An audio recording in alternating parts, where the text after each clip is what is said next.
war for Westeros has now entered its final and most dangerous stage, but at the end of Season 3, the real question isn't who will claim the Iron Throne. The real question is, who will still be alive when this war is finally over? Rhaenyra is no longer the queen who once waited patiently for justice and relied on prophecy to secure her claim. Aegon's return has shattered her plans, Daemon is preparing for war, Aemond is consumed by vengeance, and the dragons are now poised to decide the fate of the entire realm. Season 3 leaves us on the edge of a war where there may be no true victor. So what does the Season 3 ending really mean, and what is coming next for House Targaryen? Let's break down the entire story, starting from the ending and working our way back. The war in Westeros has now entered its most dangerous phase. But the ending of Season 3 is not simply about one battle. It is really the story of characters who have been transformed by the war itself. By the end, the question is no longer about who is right and who is wrong. The real question becomes, who will have anything left when this war for the throne is finally over? The biggest turning point comes when Rhaenyra discovers that Aegon is still alive. For her, this is not simply a political threat.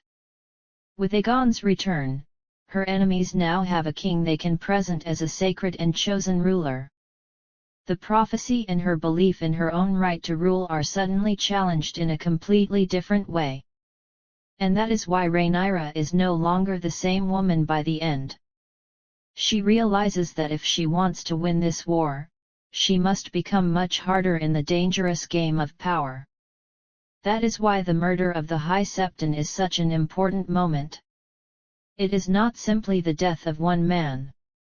It represents the fact that Rhaenyra is no longer willing to tolerate obstacles standing in the way of her rule.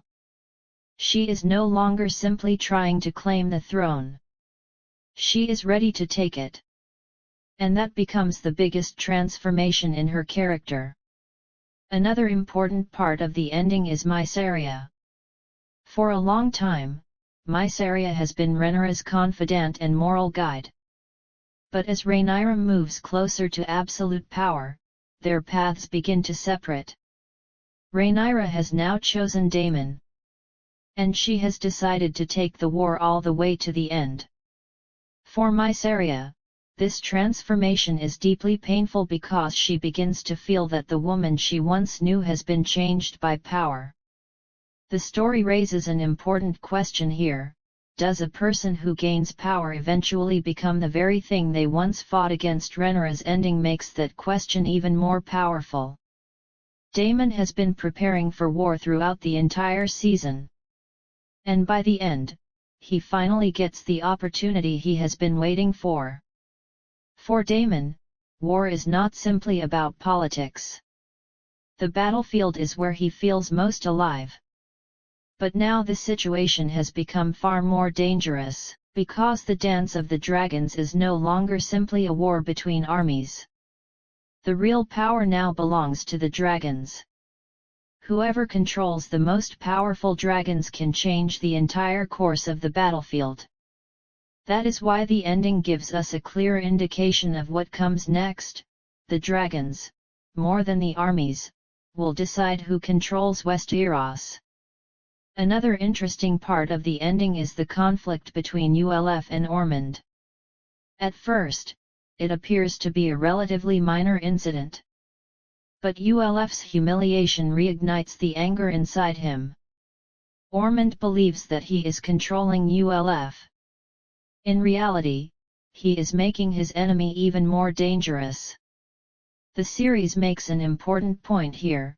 Great wars are not always changed by great decisions. Sometimes a personal rivalry, an insult, or a single mistake can change the fate of thousands of soldiers. And that is why the ending does not present this war as simply a conflict between kings and queens.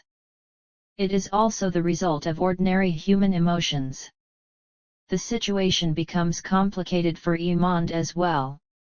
He discovers that Aegon is still alive. But everything he experienced at Harrenhal has changed him. he no longer sees his past in exactly the same way.